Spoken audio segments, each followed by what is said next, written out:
Hello friends, welcome back to my channel. আমার চ্যানেলের আরও একটি নতুন ভিডিওতে সবাইকে অনেক অনেক স্বাগত। তবে আজকে কোনো ব্লগ ভিডিও নেই, আজকে একটা রেসিপি নিয়ে চলে এসেছি, মটরশুঁটির কচুরি। তো মটরশুঁটির কচুরি তো অনেকেই অনেক রকমভাবে করে খেয়ে থাকেন। আমি কিছু টিপস অ্যান্ড ট্রিক্স অ্যাপ্লাই করে আজ আপনাদের সাথে মটরশুঁটি কচুরির রেসিপি শেয়ার করব। এটা ফলো করলে একদম পারফেক্ট মটরশুঁটির কচুরি আপনারা তৈরি করতে পারবেন। তো এখানে আমি নিয়ে নিয়েছি কিছুটা পরিমাণে মটরশুঁটি। তো আমার এটা ফ্রোজেন করা ছিল, আপনারা চাইলে ফ্রেশটাও নিতে পারেন। তো এটাকে আমি পেস্ট করে নিয়েছি, আর এদিকে আদা আর কাঁচা লঙ্কা পেস্ট করে নিয়েছি। এবার কড়াই চাপিয়ে দিয়েছি, একটু পরিমাণে তেল দিয়ে দিয়েছি, দিয়ে আমি আদা আর কাঁচা লঙ্কার পেস্টটাকে দিয়ে খুব ভালো করে ফ্রাই করে নিলাম। আর এরপর আমি মটরশুঁটিটা দিয়ে নিলাম। তো আপনারা বলতেই পারেন যে একসাথে পেস্ট করে দিলে কি হতো। একসাথে পেস্ট করে দিলে আদা আর কাঁচা লঙ্কার একটা কাঁচা ফ্লেভার থাকতো, তো সেই জন্যই খুব ভালো করে এটাকে আমি পেস্ট করে নিয়েছি। এখানে আমার সামান্য একটু ভুল হয়ে গেছে, প্রথমে তেলের মধ্যে একটু হিং ফোড়ন দিয়ে তারপর আদা কাঁচা লঙ্কাটাকে ফ্রাই করে মটরশুঁটির পেস্টটাকে দিতে হতো। তো যাই হোক, আমার সেটা ভুল হয়ে গেছে। তো আমি একটু মাঝখানে তেল দিয়ে গরম করে এখানে আমি কিছুটা পরিমাণে হিং দিয়ে আমি একটু ভেজে নিলাম। হিঙের একটা সুন্দর গন্ধ বেরিয়ে গেল, তারপর কিন্তু আমি এটাকে সুন্দরভাবে ফ্রাই করতে শুরু করলাম। আর দিয়ে দিলাম এখানে পরিমাণ মতো নুন আর একটু স্বাদ মতো চিনি। তো দিয়ে খুব সুন্দরভাবে এটাকে ফ্রাই করতে হবে যতক্ষণ না পর্যন্ত কড়াই থেকে ছেড়ে আসছে। আর এই পর্যায়ে আমি দিয়ে দিলাম 1 চামচ ছাতু।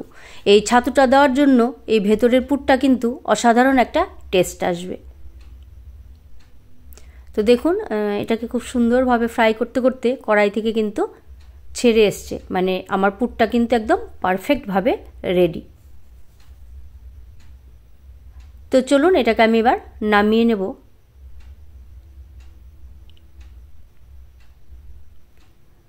তো এটাকে আমি একটা বাটিতে রেখে দিলাম। আর এবার নিয়ে নিলাম আমি কিছুটা পরিমাণে ময়দা আর বেশিরভাগ পরিমাণে আটা।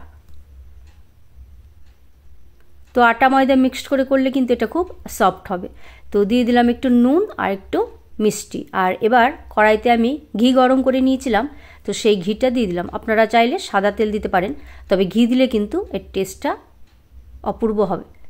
তো গরম আছে, সেই জন্য আমি প্রথমে একটা হাতার সাহায্যে এটাকে একটু নাড়িয়ে নিলাম। আর এরপর আমি খুব ভালো করে এটাকে ময়ান দেব।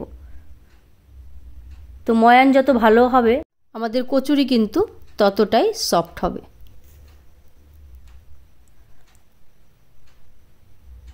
তো বেশ কিছু সময় আমি এটাকে ময়ান দিয়ে নিয়েছি। আর এবার আমি দিয়ে দেব উষ্ণ গরম জল। তো এখানে অল্প অল্প করে আমি ইউজ করব, একবারেই দেব না, প্রয়োজন মতো দিয়ে দেখুন আমি একটা খুব সুন্দরভাবে তৈরি করে নিয়েছি। তো এটাকে আমি 10 মিনিটের জন্য রেস্টে রেখে দেব। তো 10 মিনিট পর দেখুন আমি চলে এসেছি। এবার আমি কচুরিগুলো তৈরি করে নেব। তো আরও একটু হাতের সাহায্যে খুব ভালো করে এটাকে মেখে নিলাম, খুব সফট হয়েছে। তো হাতে একটু তেল দিয়ে আমি এটাকে কিন্তু মেখে নিচ্ছি, তাতে করে কচুরিগুলো খুব সফট হবে। তো দেখুন আরও সামান্য কিছুটা তেল আমি হাতে লাগিয়ে নিয়েছি। তো এবার প্রথমে আমি গোল গোল করে লেচিগুলো আমি বানিয়ে নেব। তো সবগুলো আমি একই সাইজ মতো করছি, তাতে দেখতে সুন্দর হবে।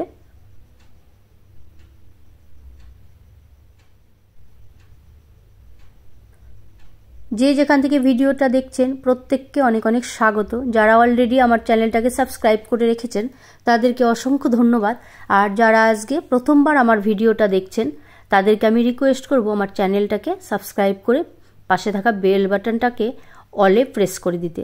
তাহলে কিন্তু আমি ভিডিও পোস্ট করার সাথে সাথে সবার প্রথমে আপনাদের কাছে নোটিফিকেশান চলে যাবে। তো দেখুন আমি এবার এটাকে হাত দিয়ে প্রেস করে একটু বাটির মতো বানিয়ে নেব। মাঝখানটা কিন্তু নয়, আমি সাইডগুলো প্রেস করে করে একটা বাটির মতো বানিয়ে নেব।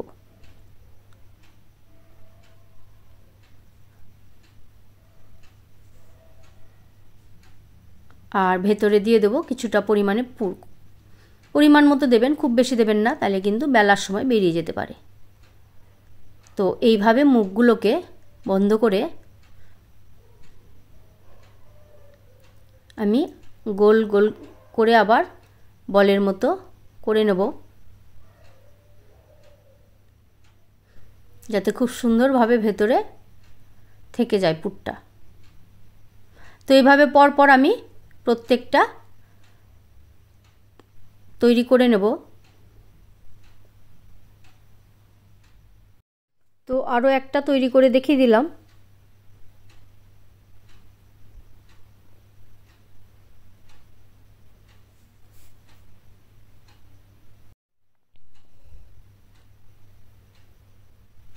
তো দুটো আপনাদের দেখিয়ে দিলাম, আর বাকিগুলো আমি সব রেডি করে নিয়েছি। আর এদিকে একটা কড়াই চাপিয়ে তাতে আমি কিছুটা পরিমাণে তেল দিয়ে দিয়েছি।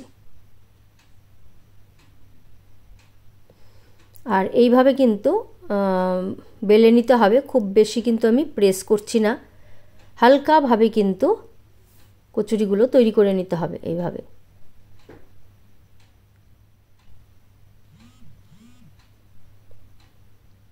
তো আরও একটা আমি এবার বানিয়ে নেব।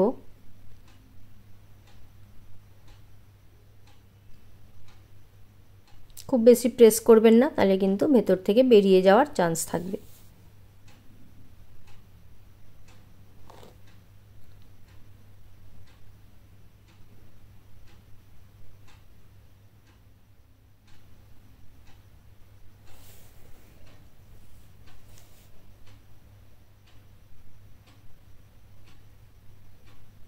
তো হালকাভাবে এভাবে কিন্তু বেলে নিতে হবে।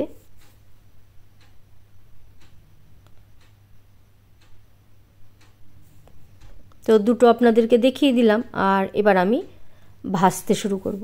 তো দেখুন তেল একদম রেডি, গরম হয়ে গেছে। তেলের মধ্যে আমি দিয়ে দিলাম।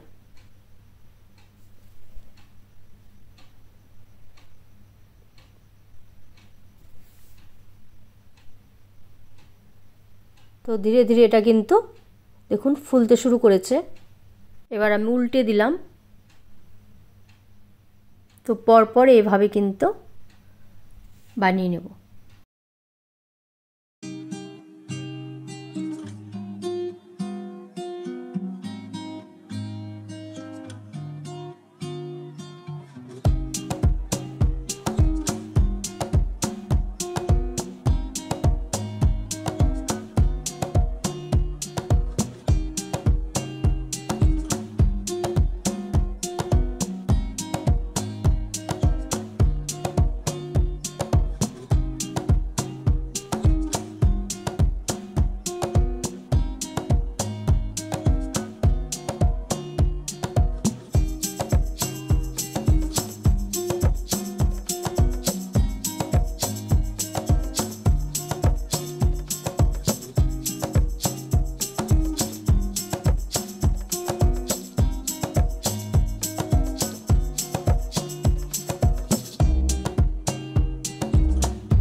তো দেখুন আমার কড়াইশুঁটির কচুরি কিন্তু রেডি হয়ে গেছে, আর আমি এটা সার্ভ করছি আজকে আলু ভাজার সাথে। আপনারা চাইলে আলুর দমের সাথেও সার্ভ করতে পারেন।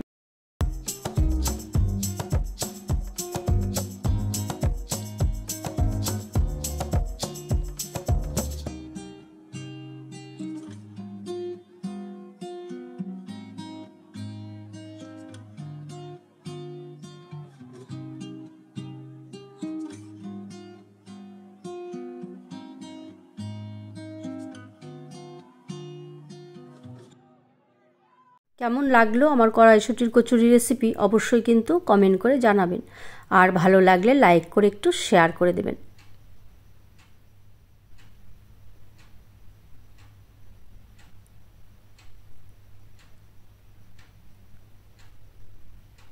তো চলুন এটা ভেতরটা আমি দেখাচ্ছি কতটা পারফেক্ট হয়েছে। তো দেখুন, তো আপনারাও ট্রাই করবেন আমি যেভাবে বানালাম, আশা করি আপনাদের ভালো লাগবে। তো চলুন আজকের ভিডিওটা এখানেই শেষ করছি। সবাই সুস্থ থাকবেন, ভালো থাকবেন। খুব তাড়াতাড়ি একটা নতুন ভিডিওর সাথে দেখা হবে। সবাইকে আরও একবার আমার অনেক অনেক প্রাণ ভরা ভালোবাসা। সবাই সুস্থ থাকবেন, সাবধানে থাকবেন। আজকের মতো টাটা।